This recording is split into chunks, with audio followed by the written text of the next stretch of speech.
आजऱ्यात सातत्यानं होत असतं ट्रॅफिक जॅम. महामार्ग बांधणीचा विपरीत परिणाम. अवजड वाहनांमुळे मध्यवर्ती परिसराच्या कोंडीत पडतीये भर. महामार्ग बांधणी अखेरच्या टप्प्यात आलेली असताना आजरा शहर आणि परिसरातील वाहनांच्या ट्रॅफिकमध्ये आजरा जॅम होत असल्याची स्थिती वारंवार निर्माण होतीये. यामुळे आजऱ्याच्या मध्यवर्ती स्थळ असलेला छत्रपती संभाजी चौक परिसर चर्चेत आहे. विशेषतः अवजड वाहनं दोन्ही बाजूने हाकत असताना चालकांसह पादचाऱ्यांची दमछाक होतीये. महामार्ग बांधणी संपणार कधी आणि ट्रॅफिक जॅम समस्येतून आजरेकर सुटणार कधी हा प्रश्न ऐरणीवर आलाय. सध्या संकेश्वर बांदा महामार्गाचे अखेरच्या टप्प्यातील काम युद्धपातळीवर सुरू आहे. आजरा शहरादरम्यानचा बहुतांश मार्ग पूर्ण झालाय. या दरम्यानच्या विविध धोकादायक वळणांना सरळ करण्याचं काम 5-6 ठिकाणी सुरू आहे.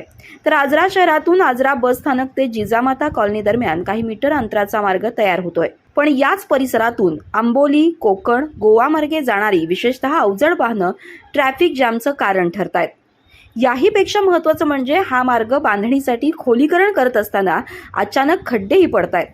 पर्यायी मार्गाने वाहतूक करताना त्याचाही त्रास वाहन चालकांना होतोय. रिकाम्या मार्गावरून भरधाव वाहनं चालवताना इथं अपघातास निमंत्रण मिळू शकतं.